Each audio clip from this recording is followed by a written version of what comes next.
ஆனா 11 மதுபானங்களுக்கு நேற்று வந்து தடை விதிச்சாங்க. உடனடியாக அதை திரும்ப பெற்றிருக்காங்க. இது எப்படி? எனக்கு மதுபானத்தை பத்தி தெரியாது தம்பி. தெரியாது. அதாவது எனக்கு மதுபானத்தை பத்தி தெரியாது.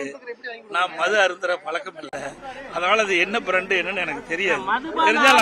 அதிமுக ட்விட்டர்ல போட்டிருக்காங்க. இது வந்து உடனடியாக திரும்ப பெற்றது வந்து கையூட்டு நடந்தது. அது எனக்கு ஏன்னா நேற்று உங்களுக்கு தெரியும், நேற்றைய தினம் நான் வந்து விவசாயிகளுடைய பிரச்சனை சம்பந்தமா, காவிரி நதிநீர் பிரச்சனை சம்பந்தமா நான் தஞ்சாவூர் சென்றுட்டு வந்தேன். நைட்டு தான் வந்து சேர்ந்தேன். எனக்கு நீங்க வந்து அந்த மதுபானத்தை பற்றி எனக்கு எதுவுமே தெரியாது. எங்களுடைய ஐடி விங்கில் தகுந்த பதில் கொடுத்துருக்கான்னு சொல்றீங்க. அதை நான் பார்த்து தனியார் பேருந்து கட்டணம் உயர்ந்திருக்கு. ஏற்கனவே வந்து வெளி மாவட்டங்களுக்கு சென்ற தனியார் பேருந்து கட்டணம் உயர்த்தப்பட்டது. இப்போ வந்து நகர பேருந்து கட்டணமும் 2 ரூபா 3 ரூபா 4 ரூபா உயர்த்திருக்காங்க. இப்ப அமைச்சர் கூட இப்ப வந்து நாங்க சட்டப்படி நடவடிக்கை எடுப்போம்னு சட்டமன்றத்தில் தெரிவிச்சிருந்தாரு. ஆனாலும் கூட இப்ப தனியார் கட்டணம் உயர்த்தப்பட்டிருக்கு. எனக்கு என்னுடைய கவனத்துக்கு இது வரைக்கும் வரல. அதை விசாரிச்சுட்டு தான் சொல்ல முடியும். ஏன்னா அது என்ன காரணம், என்ன ஏது உயர்த்தினாங்களா இல்லையா என்பதெல்லாம் எனக்கு முழு விவரம் தெரியல. நான் விவரம் தெரிஞ்ச பிறகு நான் உங்களுக்கு கோயம்புத்தூர்ல கல்லூரி மாணவர் கொலை, அது வந்து ஏற்கனவே நான் சட்டமன்றத்திலேயே கொண்டு வந்து கவன ஈர்ப்பு தீர்மானம் வழங்கினாங்க. அந்த கவன ஈர்ப்பு தீர்மானத்துக்கு அரசு வருகின்ற திங்கட்கிழமை அதுக்கு முழு விவரம் கொடுப்பதாக சொல்லியிருக்கிறாங்க. அது ஒரு மிக ஒரு கொடுமையான செயல். இன்றைக்கு கல்லூரியில் படிக்க வைப்பதற்கு ஒரு மாணவன் தன்னுடைய வாழ்க்கையில் ஏற்றப்பட வேண்டும் என்பதற்காக தான் கல்லூரியிலே படிக்க வைக்கிறாங்க. ஆனால் கல்லூரியில் இருக்கின்ற மாணவர்களுக்கு ஏற்படுகின்ற அந்த சண்டை சச்சரவுகளால் ஒரு மாணவனுடைய உயிர் இழப்பது என்பது யாரும் ஏற்றுக்கொள்ள முடியாதது. இது மிக மிக ஒரு வேதனையான விஷயம். அதனால் அந்த அரசு முழு கவனம் செலுத்தி இந்த மாணவன் மரணத்திற்கு யாரெல்லாம் காரணமோ அவர்கள் மீது தான் சட்ட ரீதியாக நடவடிக்கை எடுக்கப்பட வேண்டும். சில பேருக்கு மேல நடவடிக்கை எடுக்கப்பட்டதா பத்திரிகையிலே ஊடகத்திலே செய்தி வந்திருக்கு. போதைப் பொருள் புகார் கொடுத்ததால தான் அந்த மாணவனை கொண்டாங்கன்னு ஒரு தகவல். ஆனா அந்த கல்லூரி நிர்வாகம் ஒட்டுமொத்தமா மறைக்கிறதா ஒரு புகார் இருக்கு. ஆனா ஏற்கனவே நான் சொல்லியிருக்கிறேன், இது குறித்து எங்களுடைய சட்டமன்ற உறுப்பினரும் சரி, மற்ற எதிர்க்கட்சி சட்டமன்ற உறுப்பினர்களும் பல பேர் கவன ஈர்ப்பு தீர்மானம் சட்டமன்றத்தில் கொண்டு வந்திருக்கிறாங்க. அப்பொழுது அமைச்சர்கள் இது குறித்து முழு விளக்கத்தை வருகிற திங்கட்கிழமை எடுத்துக்கொள்வதாக சொல்லியிருக்கிறாங்க. அது மட்டும் இல்லாமல் ஊடகத்திலையும் பத்திரிகையில் வருகின்ற செய்தி ஒரு அதிர்ச்சிகரமான செய்தியாக இருக்குது. என்ன காரணத்திற்காக அவனை பல பேர் சேர்ந்து, பல மாணவர்கள் சேர்ந்து தாக்கி கொலை செய்யப்பட்டதாக பத்திரிகை செய்தி, ஊடக செய்தி, இதையெல்லாம் வந்து விசாரித்து தான் உண்மை நிலை தெரியும். இருந்தாலும் அந்த மாணவன் வந்து இறப்பு ஏற்றுக்கொள்ள முடியாது என்ற பெற்ற தாய் தந்தைகள் எந்த அளவுக்கு மனவேதனைப்படுகின்றது என்பதை உணர வேண்டும். மற்ற மாணவர்கள் இந்த செயலில் ஈடுபடுவது கண்டிக்கத்தக்கது. அது போதைப் பொருளினால் வந்ததா, அது மற்ற விவகாரத்தில் வந்ததா, அதையெல்லாம் காவல்துறை விசாரித்து உரிய நடவடிக்கை எடுக்க வேண்டும் என்பதுதான் எங்களுடைய நினைப்பு.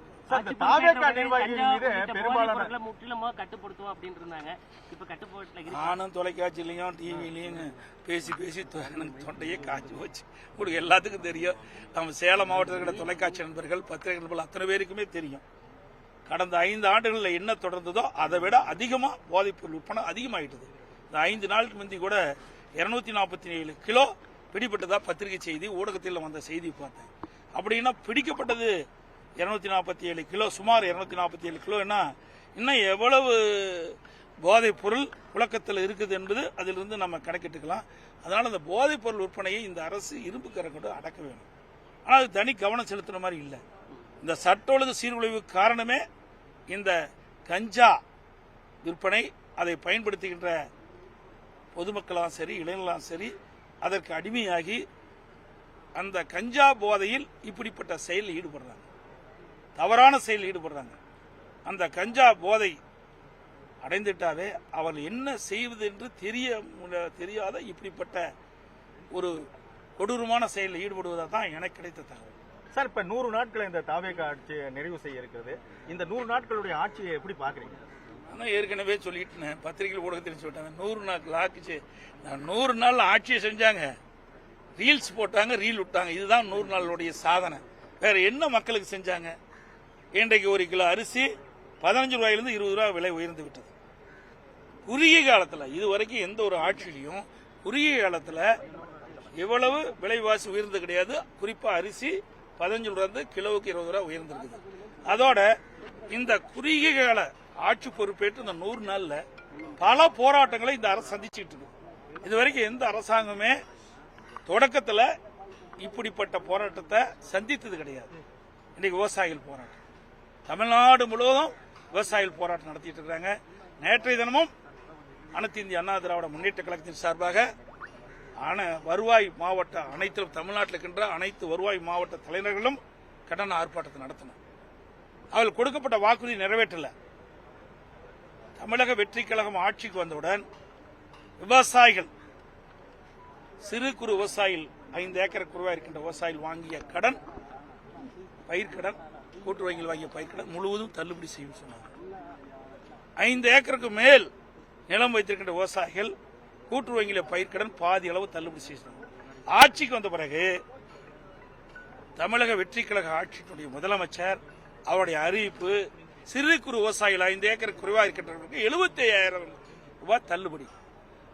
அதற்கு மேல் இருக்கின்ற விவசாயிகள் அது சிறு விவசாயம் சரி குறு விவசாயம் சரி பெரு விவசாயம் சரி எல்லா விவசாயிகளும் 35,000 தான் தள்ளுபடி சொல்றாங்க. இது எப்படி ஏற்றுக்கொள்ள முடியும்? அதுவும் இந்த ஆண்டு வறட்சி நிலவி கொண்டிருக்கிறது. அனைத்து மாவட்டங்களிலும் மழைப்பொழிவு குறைவு. அதனால விவசாய பணிகள் மேற்கொள்ள முடியல. விவசாயம் இல்லாதனால அந்த விவசாயிகள் விவசாய சாகுபடி செய்ய முடியாம விளைச்சல் பெற முடியாம வருமானம் இல்லாம இருக்கிறாங்க. வருமானம் இருந்தா தானே வாங்கி கூட்டுறவு வங்கியில் வாங்கி பயிர்க்கடன் செலுத்த முடியும். அதனாலதான் நாங்க சொன்னோம் கொடுக்கப்பட்ட வாக்கு தமிழக வெற்றி கழகம் கொடுக்கப்பட்ட வாக்குறுதி நிறைவேற்றுங்கள் என்றுதான் நேற்றைய தினம் போராட்டம் நடத்தினோம். மேகதாது பிரச்சனை அதையும் நாங்க சட்டமன்றத்திலே எங்களுடைய கருத்துக்களை தெரிவித்தோம். இப்பொழுதும் மெத்தனம் இல்லாமல் இந்த அரசாங்கம் வேகமா துரிதமா மேகதாது அணை கட்டுவதை தடுத்து நிறுத்துவதற்குண்டான முயற்சி மேற்கொள்ள வேண்டும். அதற்குத்தான் வழிமுறைகளை சொன்னோம். தமிழ்நாட்டில் இருக்கின்ற அனைத்து கட்சி தலைவர்கள் கூட்டத்தையும் கூட்டுங்க. அதேபோல டெல்டா மாவட்டத்தில் இருக்கின்ற விவசாய சங்க பிரதிநிதிகளை கூட்டுங்க. அந்த விவசாயிகளுடைய பிரதிகளுடைய ஆலோசனை அனைத்து கட்சி தலைவருடைய ஆலோசனை கேட்டு சட்ட வல்லுநரை நாடி இந்த மேகதாது அணை கட்டுவதை தடுத்து நிறுத்துங்க. அப்படி தடுத்து நிறுத்தாவிட்டால் தமிழ்நாடு டெல்டா மாவட்டம் பாலைவனமாகிடும். 20 மாவட்ட மக்களுக்கு குடி தண்ணீர் இல்லாம போயிடும். சேலத்துக்கு இல்லாத போயிடும். உங்களுக்கு இல்லாத போயிடும்.